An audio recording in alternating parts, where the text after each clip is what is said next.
We are going up against a Cyber Dark, Cyber Dragon-esque kind of deck. We start off with the Spinny, and going into the Salamangreat Phalanx to speed things up here. This one is a very interesting match. You're going to want to kind of watch this one out, at least for the, I think it's the third turn. But, you know, Spinny goes to the graveyard, we trigger off the Gazelle, and you're going to see that we opt to send the Rage to the graveyard. I talked about this in my deck list video where I said turn 1, just because negates maybe aren't as powerful in this event as it is in like regular standard mode, having this targeted destruction is essentially 2 disruptions, right? Because you're going to be able to destroy 2 cards with the second effect. Target 1 Salamangreat link monster you control that was linked summoned using its own, like itself as material. So we have a link to Salamangreat Wolf that was summoned with its own material, or we will in a second once we trigger off this field spell. There we go. So now our Rage, which we're going to recur with the Sunlight Wolf because it was summoned with its own material, meaning we can return a Salamangreat spell or trap. We're going to be able to bring that Rage back that was dumped to the graveyard with the Gazelle, right? So that's really good. Opt to bring back the Spinny here and then activate Will. Now, like I talked about again in my deck list video, you're seeing all of these concepts play out right here on the screen. Is if I link summon with this, it's going to get banished. I can't use Spinny for the rest of the duel.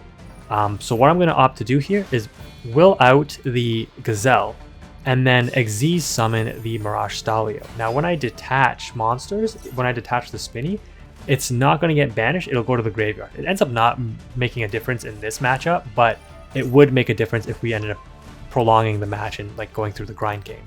So this turn 1 board, you may think, okay, that's not very strong, but again, this is kind of what you're left with in the Legend Anthology event, and it honestly is kind of refreshing.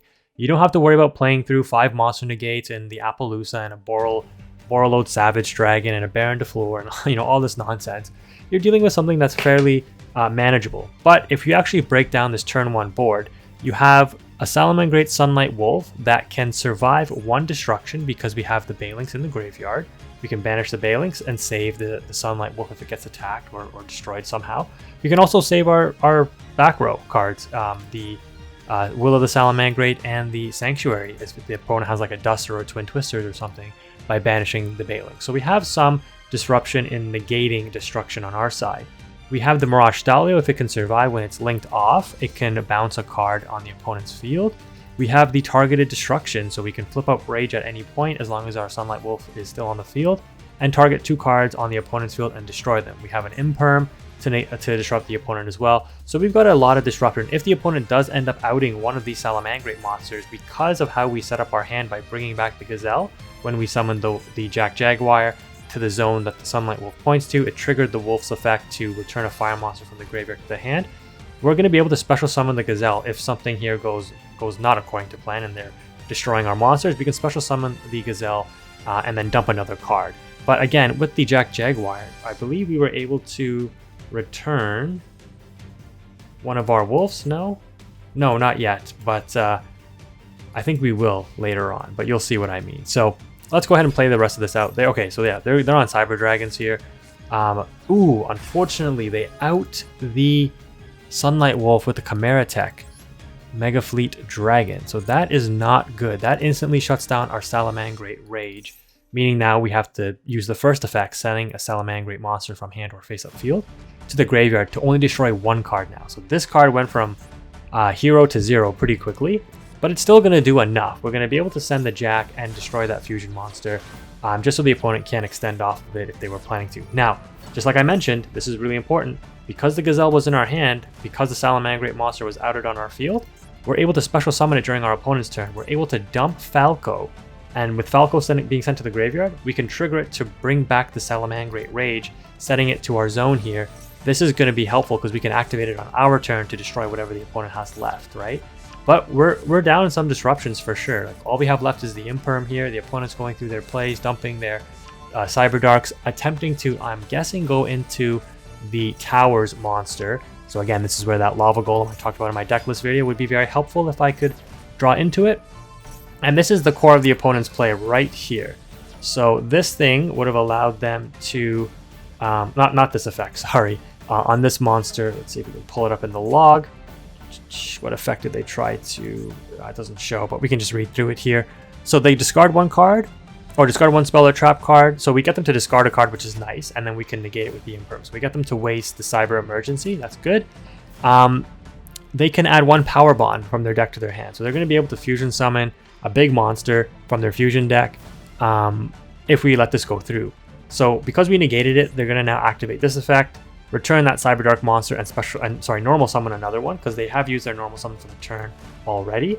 But they have nothing else to normal summon, or nothing else that would really be threatening to us. So they opt to just bring that back to their hand, hoping they can survive another turn and bring it to the field again to trigger the effect to bring the fusion spell. However, with the Cyberdark Inferno, I think it says here, yeah, if this card in its owner's control is destroyed by a card effect, it's going to add the fusion spell to their hand anyways. And we got the Duster. We're going to clear off the back row, but we're going to go for game. And you're going to see some unique plays with this deck that you can do here.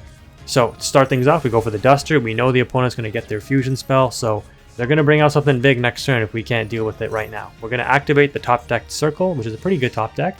Get the Foul. Now again, thinking about how this play set up from last turn. Falco had utility when it sent to the graveyard during the opponent's turn. It's now our turn. We're going to get double utility out of this Falco. Activate Falco's effect, return Gazelle to the hand. Gazelle is fully functional. We can summon this and use the effect again. We use it during our opponent's turn. We're going to be able to use it on our turn. Falco hits the field, and because it's special summon from the graveyard, it's going to trigger the Foul effect. We're going to special summon Foul. Link it off, get out the Balinks, and continue to climb. But first, we're going to now activate the Gazelle effect in our hand that was returned with the Falco. You can just see, like, look how much utility. We end up dumping the counter trap. A misplay on my part. If I was going for a game, I should have just gone for a monster. But I think I had pretty much everything being utilized. Now, again, pretty important. We have a Balinks on the field. We're going to activate Jack Jaguar, returning, just like I talked about in the Decklist video. Returning the Sunlight Wolf. Now we have a Sunlight Wolf back in our extra deck. This is very important. We're not triggering Mirage Dahlia yet because we don't want to be locked into only Fire Monsters effects, because we are planning to use both the Transcode and Access Code Talker effects. So this is Earth and Transcode Talker, and Access Code is Dark. So if we use the Mirage Dahlia, we couldn't win this turn probably, right? So we got a decent board. We have the Will that I think we can still use as well. But watch this play. We're going to go into Transcode. Okay, we're going to activate Transcode, bring back the Wolf from the graveyard. Look at this play. With the same Wolf that we returned to the extra deck, because we brought back the Wolf from the graveyard with the Transcode, we can now use the Sanctuary effect, link off that Wolf that we brought back with the Transcode into the Wolf that we returned to the extra deck. Now we have Wolf effect. Activate the counter trap. Just set it to the field with the effect. When a monster is summoned with its own material, you can set this card from your graveyard to your field, but banish it when it's used or sent to the graveyard. So that's great. Activate the Will, sending it to the graveyard. Target a monster that was summoned with its own material, and special summon Salamangreat monsters from the graveyard in defense position up to that monster's link rating. So we're going to be able to get 2 free bodies on board with that Will of the Salamangreat here.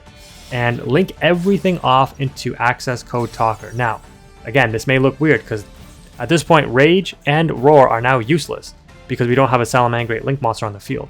What I can do, though, is link off the Mirage Dahlia and bring out the... or actually, no, I cannot, because I think Baylink says, yeah, level 4 or lower, and this doesn't count as a level, so we cannot do that. But, again, let me just see if I can get through this here. So what we're going to do here, actually, is boost up the access code with the Salamangreat Wolf that it was summoned with. So it's at 48, and right now, these things are untargetable, because Transcode says when it's co-linked monsters gain 500 attack, and they can't be targeted by card effects. So these are untargetable kind of tower monsters, essentially, at this point, and it's a lot of damage on board, right? This is almost 8,000 damage in and of itself. This is like 5,000, 3,000, right? That's like 8,000, we're 400 off. But what I can do now, because I've activated this effect and I've activated this effect, I don't need to activate any more access code effects to banish and destroy stuff. I now can access the Mirage Dahlia effect. I can detach this Spinny, which will not get banished. It'll go to the graveyard. And I can bring out a monster from my deck. And I can send that monster and bring out my last and final Balinks. And what that will allow me to do is, if I didn't win this turn, because I had the Mirage Dahlia to bring out a Salamangreat monster from the deck, bring out the Balinks, it will make, if I needed the follow-up, both my Salamangreat Roar to negate a card and my Rage effective for next turn if I needed follow-up. So you can see this very methodical setup and how the deck can really play out. It's pretty effective, and we're able to easily take this one though. So yeah, pretty effective stuff. Didn't even need to do the follow-up play, but we could have. So hopefully you enjoyed that video. Thank you for watching. Quantum is out.